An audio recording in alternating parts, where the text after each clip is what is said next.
Hello everyone, so we will discuss unit 4 of sociology UPSC optional, right? Thinker दिया हुआ है बहुत important GH Mead, that is George Herbert Mead, right? और इनका topic है self and identity. तो छोटा सा टॉपिक है, हम लोग डिस्कस करेंगे इस पे। छोटे से टॉपिक में से एक सवाल आ जाता है तो कॉस्ट बेनिफिट ज़्यादा है, और थिंकर है एज इट इज़ थिंकर दिया हुआ है यूनिट 5 में, तो we have to study anyhow, right? So to begin with, Mead belong to a philosophical realism. What is philosophical realism वो हम लोग देखते हैं, लेकिन philosophical realism is a branch of Chicago school of sociology, जिसमें symbolic interactionism की बात करी जाती है। अब फिलोसॉफिकल रियलिज्म वो होता है जिसको सोशल रियलिज्म भी बोलते हैं, सोशल रियलिस्ट भी बोलते हैं, जिसका एम्फेसिस रहता है कि कोई इंडिविजुअल है तो उसके ऊपर सोसाइटी का क्या इम्पेक्ट पड़ता है। This will be studied under the heading of philosophical realism. कोई इंडिविजुअल है तो उसके ऊपर सोसाइटी का क्या इम्पैक्ट पड़ेगा, that is known as philosophical realism, right? आगे देखते हैं।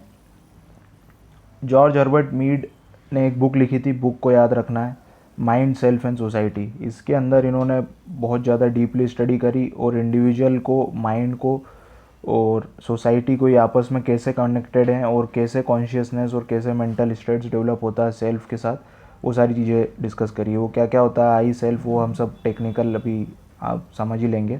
बाकी बुक का नाम याद रखना, mind, self and society, written by George Herbert Mead, right? तो अब इसी बुक के अंदर इन्होंने एक कॉन्सेप्ट दिया था आई और मी का, आई एंड मी का। तो एकदम सिंपल से हम समझते हैं तो आई रिप्रेजेंट करता है अनसोशलाइज्ड सेल्फ। कोई भी अगर बेबी बॉर्न हुआ है, अगर उसने सोसाइटी से इंटरेक्शन ही नहीं किया है तो he will be known as I. और जैसे ही सोसाइटी के साथ वो इंटरेक्ट करता है, जब ये आई सोसाइटी के साथ इंटरेक्ट करेगा और बहुत सारे एट्रीब्यूट्स और ट्रेड्स और बहुत सारी चीज़ें डेवलप होगी इसके अंदर, एक अलग पर्सनालिटी डेवलप आएगी, तो he will become me, I will become me. तो ये इन्होंने इस बुक के अंदर आई और मी का कॉन्सेप्ट दिया था, एकदम सिंपल लैंग्वेज में हमने इसको समझा। और उसी के बाद फिर आई और मी के बाद इन्होंने कॉन्सेप्ट दिया एक और सेल्फ का, right? I, me and self. तो सेल्फ क्या होता है वो भी हम लोग समझते हैं।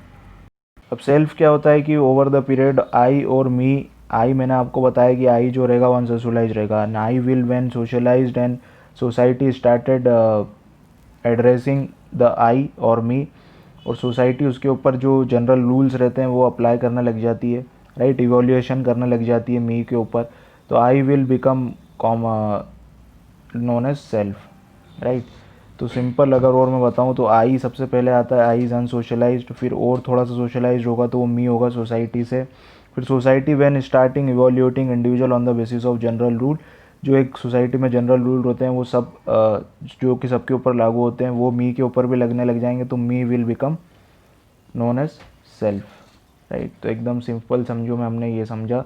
और अगर इसका डायग्राम बनाने की हम कोशिश करें तो इसका डायग्राम ऐसा बनेगा, एक वेन डायग्राम बनाते हैं इजी करने के लिए। ये सेल्फ है, राइट? तो इसके अंदर आ जाएगा आई और मी भी इसके अंदर आएगा, राइट? तो ये मीनिंग होता है आई और मी आर डिफरेंट, बट आएंगे वो सेल्फ के अंदर ही। आगे देखते हैं। तो मीड मीड ने थोड़ा सा सेल्फ को और आगे एक्सप्लेन करते हुए बोला है कि सेल्फ वो होता है जो सोशल एक्टिविटी या सोशल रिलेशनशिप के द्वारा डेवलप होता है। जैसे कि हमने देखा आई आएगा, आई के बाद मी होगा, आई मी के बाद सेल्फ होगा, राइट? तो सोशल एक्टिविटी और सोशल रिलेशनशिप के बिना सेल्फ अराइज होना इम्पॉसिबल है, ये भी मीड ने बोला, राइट? मतलब कि सोशल इंटरेक्शन के बिना we can not become self. और मीड ने ये भी फर्दर बोला कि एक बार जब सोशल इंटरेक्शन के बाद जब सेल्फ डेवलप हो गया मी के अंदर, तो फिर उसके बाद अगर सोशल इंटरेक्शन नहीं भी होता है फर्दर, फॉर एग्ज़ाम्पल आई है, कोई बेबी है, उसने सोशलाइज़ किया, वो मी बना, वो मी से फर्दर सोसाइटी में और इंटरेक्शन करा, उसके ऊपर सोसाइटी के रूल्स लागू होने लगे, तो he will become self, right? तो एक बार सेल्फ बन गया वो, तो सेल्फ बनने के बाद अगर उसने वापस से सोशल इंटरेक्शन कम किया तो ही विल तो भी वो सेल्फ ही माना जाएगा, राइट? तो भी वो सेल्फ ही माना जाएगा। तो ये इंपॉर्टेंट है। इसका एग्जांपल अगर मैं देता हूँ आपको, कोई एस्पिरेंट है, राइट? तो एस्पिरेंट बॉर्न हुआ, उसने सोशलाइज़ किया, वो एस्पिरेंट बना फाइनली। फिर एस्पिरेंट बनने के लिए, उसको फाइनली सक्सीड होने के लिए खूब सारा कट करना पड़ता है सोसाइटी से, तो उसने टेम्प्रेरी आइसोलेशन लिया। और जब आइसोलेशन लिया तो वो सेल्फ तो डेवलप हो चुका था, लेकिन आइसोलेशन, उसका सोशल इंटरेक्शन कम है या नहीं के बराबर, तो भी वो सेल्फ ही कहलाएगा, राइट। तो इस एग्जांपल से आप इजीली समझ सकते हो इसको। फिर फर्दर मीड ने मी को अलग क्लासीफाई किया एक सिग्निफिकेंट अदर्स में और जनरलाइज अदर में। तो सोशोलॉजी की टर्म में हमको इसको समझना है तो इजी लैंग्वेज में समझेंगे जैसे अभी तक समझ में आए। और ये दोनों इंपॉर्टेंट रोल प्ले करते हैं सेल्फ को बनने में। मैंने आपको बताया आई, मी और सेल्फ की हमको साइकिल याद रखना है, राइट। आई के बाद मी के बाद सेल्फ। तो मी के 2 टाइप बताए और इन दोनों टाइप का बहुत इंपॉर्टेंट है सेल्फ बनने में, राइट। ये मीड ने बोला है। तो सबसे पहले हम लोग देखते हैं सिग्निफिकेंट अदर क्या होता है। सिग्निफिकेंट अदर को समझने की, तो सिग्निफिकेंट अदर समझते हैं। सिग्निफिकेंट अदर में मीड ने एकदम सिंपल लैंग्वेज में हम लोग इसको करते हैं। मीड ने सिग्निफिकेंट अदर को बोला है कि जो भी इंडिविजुअल की ग्रोथ के लिए इम्पोर्टेंट होता है, दैट मीन्स सेल्फ की ग्रोथ के लिए इम्पोर्टेंट होता है, उसको सिग्निफिकेंट अदर बोला। एग्जांपल से समझेंगे और तो क्लियर हो जाएगा। और ये this significant other is based on 2 important aspect, that is expertise, right. तो किसको बोला है एक्चुअली में, तो जो भी पीपल या पेरेंट्स बोल सकते हैं जो केयर करने में इंडिविजुअल की फिजिकली और इमोशनली रिस्पॉन्सिबल होते हैं, they are known as significant other. For example कोई आई है या कोई बेबी मान लेते हैं अपन, तो उसके पेरेंट्स ने अगर उसकी टेक केयर करिए तो they are known as significant other. Take care कैसे करेंगे, physically as well as emotionally, right. तो इनको बोलते हैं सिग्निफिकेंट अदर। सोसाइटी में पढ़ रहे हैं तो सोसाइटी में ऐसे ही सब होता है, राइट। ऐसे ही समझना पड़ता है, सोसाइटी को एज ए सब्जेक्ट पढ़ना है। तो बाल्टीमोर ने एक स्टडी करी थी, उसमें ये पाया गया कि जो पेरेंट्स अपने बच्चों को ज़्यादा ध्यान नहीं देता है तो उनके बच्चे भी उनको आगे चल के ज़्यादा ध्यान नहीं देते हैं, राइट। तो उससे भी ये कॉन्सेप्ट डेवलप्ड हुआ है सिग्निफिकेंट अदर का। तो बाल्टीमोर का सोशल साइंटिस्ट है, इनका नाम याद रखना है।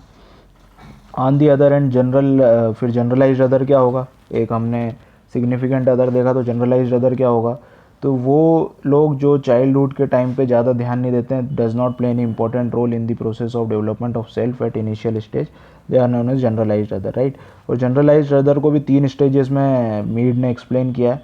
तो उन 3 को स्टेजेस को हम समझते हैं, इसलिए जनरलाइज्ड अदर इंपॉर्टेंट हो जाता है। ये इंपॉर्टेंट रोल प्ले नहीं करते हैं, लेकिन फिर भी कम्युनिटी में सेंटिमेंट्स में शेप इनका रोल तो रहता है कहीं ना कहीं। इंपॉर्टेंट रोल नहीं है, राइट। इसको समझने वाली बात है, कोई इंपॉर्टेंट रोल नहीं है लेकिन रोल तो है।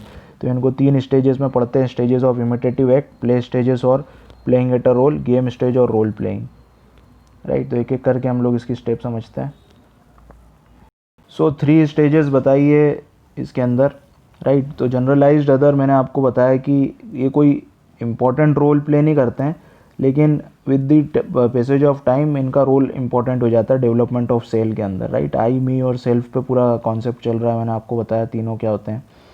तो जनरलाइज्ड अदर वो होते हैं जो शुरू में तो कोई इंपॉर्टेंट रोल प्ले नहीं करते, लेकिन gradually with the passage of time they play an important role in the development of the self, right. तो 3 स्टेजेस में सेल्फ का डेवलपमेंट देखा जा सकता है, stage of imitative act, playing stage और गेम स्टेज। इसको ध्यान से समझना, इस पर क्वेश्चन आता है और इसको आंसर में लिखना, मेंशन भी करना पड़ता है, राइट। तो इमिटेटिव स्टेज क्या होगी, जब जैसे ही सेकेंड ईयर रहता है चाइल्ड का, इसमें क्या होता है कि जब चाइल्ड रहता है मैनरिज्म वगैरह सीखता है, बिहेवियर पैटर्न सीखता है और मिमिक करता है, राइट। किसके मिमिक करेगा, तो उसके पेरेंट्स के करेगा, सिबलिंग के करेंगे या सिग्निफिकेंट अदर के। सिग्निफिकेंट अदर मैंने आपको बताया कि जो डेवलपमेंट में इंपॉर्टेंट रोल प्ले करते हैं। तो as the name suggest imitative stage है, ये मिमिक करेगा, तो इमिटेटिव से इसको नाम से याद रख सकते हैं। प्ले स्टेज में हम लोग देखते हैं ये 3rd ईयर रहता है, began in the 3rd year. और इसमें क्या होता है, child started to growing interest in assuming various role of his significant other. Child का इंटरेस्ट बढ़ता है अपने सिग्निफिकेंट अदर के रोल को समझने में। एग्जाम्पल, मदर फादर का रोल प्ले करेगा, बिग सिस्टर का, ब्राइड ग्रूम का, थीफ पुलिस का, एक्सेट्रा, राइट। इसको एग्जाम्पल से याद रखना प्ले स्टेज को। Game stage is the final stage. और गेम स्टेज में क्या होता है कि चाइल्ड को थोड़ा सा मेच्योर माना जाता है और कॉन्शियस माना जाता है। इस टाइम पे वो सारी चीज़ें समझने लग जाता है, खुद के रोल के साथ साथ अलग अदर्स के रोल को भी अंडरस्टैंड करने लग जाता है, राइट। तो इसीलिए इसको बोलते हैं गेम स्टेज और फाइनल स्टेज। तो एग्जांपल अगर इसका दें, अगर कोई फुटबॉल टीम में खेल रहा है, कोई इंडिविजुअल अगर फुटबॉल टीम में खेल रहा है, तो वो अपना खुद का रोल भी जानता है एज अ प्लेयर और अदर पीपल्स जो प्ले कर रहे हैं उनका रोल भी जानता है। तो that's why it is known as game stage और रोल प्लेइंग स्टेज और final stage of generalised other, right. तो इसीलिए ये इंपॉर्टेंट है। और फिर एक और सोशल साइंटिस्ट है नेटिंसन, उन्होंने बोला है कि rule of the game mark the transition from, जो फाइनल 3rd स्टेज है, mark the transition from simple role taking to participation in rules, right. तो नेटिंसन को मेंशन किया जा सकता है आंसर में। तो राइट। तो इसीलिए मीडियन ने बोला है कि जो सेल्फ डेवलप हुआ है उसको आप सिंपल एक बॉडी मत मानो, it is a social entity emerge out of various social process development from simple conversation of gesture to the process of identification with generalised other. Right. तो स्पेसिफाइड, जनरलाइज्ड अदर और specified significant other का कितना important role है मैंने आपको बताया। तो ये बहुत मज़ेदार और इंटरेस्टिंग कॉन्सेप्ट बन रहा है, धीरे धीरे आप लोग समझ ही पा रहे होंगे। राइट। राइट। तो अगर कॉन्क्लूड करें तो Mead had concluded that self का डेवलपमेंट बिना सोशल इंटरेक्शन के, बिना सोशल रिलेशनशिप के इज़ जस्ट इम्पॉसिबल। राइट। ये बहुत इंपॉर्टेंट बात है, कितनी इंपॉर्टेंट उसने बात बताई, एक जनरल अंडरस्टैंडिंग है, लेकिन सोसाइटी को या सोशल इशू को उसने साइंस के रूप में कैसे बताया, आई मी और सेल्फ के कॉन्सेप्ट से। आई क्या था, जो बिल्कुल नोवाइस नेव बच्चा है, when he socialize he become me, और when the general society accepted the me और अप्लाइड और evoluate the rules of society, then me become self. जब सोशल इंटरेक्शन बढ़ जाएगा तो सेल्फ हो जाएगा। तो कितनी इम्पॉर्टेंट उसने टेक्निकल तरीके से मीड ने इस चीज़ को समझाने की कोशिश करी, और कॉन्क्लूसिव भी यही बोला कि सेल्फ डेवलप होगा तो बिना इंटरेक्शन और सोशल रिलेशनशिप के इम्पॉसिबल है। राइट। तो ये मीड ने बहुत ज़्यादा इस चीज़ पे स्ट्रेस दिया, और मीड का कॉन्सेप्ट बहुत इंपॉर्टेंट है। राइट। पूरे सोशोलॉजी में, और सोशोलॉजी का यही कॉन्सेप्ट है इंटरेक्टिव, इसलिए उसने सब्जेक्टिव इंटरेक्शनिज्म उसको बोला जाता है। राइट। इसने ऑब्जेक्टिव के साथ साथ सब्जेक्टिव का भी कॉन्सेप्ट दिया। राइट। अब थोड़ा सा इसको लोगों ने क्रिटिसाइज़ भी किया, अदर सोशल साइंटिस्ट ने क्रिटिसाइज़ किया। तो मैनफर्ड कू और बर्नार्ड मेल्जर ने इसको क्रिटिसाइज़ क्यों किया, बोला कि इसके कॉन्सेप्ट में बहुत ज़्यादा वेगनेस है। Right. Such as mind self I और मी, माइंड सेल्फ आई और मी का अभी भी कॉन्सेप्ट सही तरीके से मीड सही से समझा नहीं पाए, और इस बेसिस पे उनको क्रिटिसाइज़ करके इनके इम्प्रिसाइज बताए इनके कॉन्सेप्ट को, और लॉजिक बराबर से जनरेट नहीं हो रहा आई मी और सेल्फ के अंदर। राइट। ऐसा मैनफोर्ड और कून ने क्रिटिसाइज़ किया। वेंस्टर और टेनिन ने भी क्रिटिसाइज़ किया इनको, और बोला कि टेंडेंसी टू डाउन प्ले और इग्नोर लार्ज स्केल स्ट्रक्चर को इग्नोर किया इन्होंने। आई मी सेल्फ के साथ साथ अदर सोशल स्ट्रक्चर भी इम्पॉर्टेंट है। राइट। किसी भी रिलेशनशिप को समझाने के लिए, तो कॉम्प्लेक्सिटी को समझाने के लिए, इंटरेक्शन और इंटरकनेक्टेडनेस को समझाने के लिए।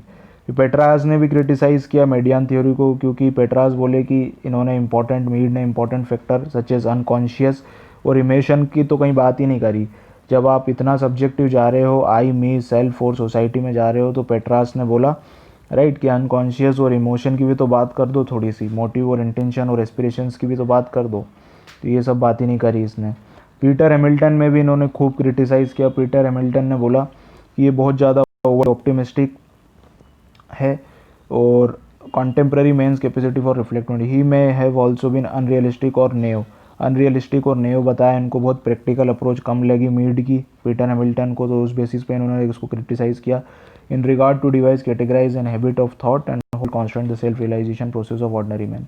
We live in a world of racism, sexism, nationalism and 100 other isms. ये बहुत इंपॉर्टेंट बात बोली पीटर हैमिल्टन ने। पीटर हैमिल्टन ने बोला रेसिज्म, सेक्सिज्म, नेशनलिज्म और हज़ारों तरीके इज़्म चलते हैं इस दुनिया में, तो उस सब का भी तो इफेक्ट पड़ेगा इस हिसाब से जो मीड थ्योरी दे रहे हैं। तो उस थ्योरी का क्या इम्पैक्ट पड़ेगा। राइट। तो ऑब्जेक्टिविटी कम के बेसिस पे इन सारे लोगों ने क्रिटिसाइज़ किया। खैर क्रिटिसिज्म तो होगा, लेकिन मीड की थ्योरी अल्टीमेटली इंपॉर्टेंट ही है। राइट। सिम्बॉलिक इंटरेक्शनिज्म से हम बहुत सारी चीज़ें सीखते हैं। एग्जाम्पल अगर मैं दूँ आपको, तो हम लोग हिंदू लोग हाथ में धागा पहनते हैं, तो दिस डिनोट्स व्हाट, आपको सिम्बॉलिज्म जाता है कि हिंदू से बिलोंग करता है। क्रिश्चियन का ये होता है, मुस्लिम्स का क्रॉस एंड क्रिसेंट होता है। राइट। क्रिश्चियन का क्रॉस होता है, मुस्लिम का क्रिसेंट होता है। तो this all symbol represent something. तो ये एक तरीके से इंटरेक्शन भी करते हैं। तो सिम्बॉलिक इंटरेक्शनिज्म भी एक थ्योरी है जो मैंने आपको समझाई रिलीजन के थ्रू। राइट। तो ये सारी चीज़ें लेकिन रिलेवेंट तो है। अब क्रिटिसिज्म तो होता ही, और क्रिटिसिज्म को मेंशन करना ज़रूरी है। So when ever you right answer, mention some critics like Petras and Peter Hamilton to critically analyze the question and complete the answer. So this is made guys. Thank you so much.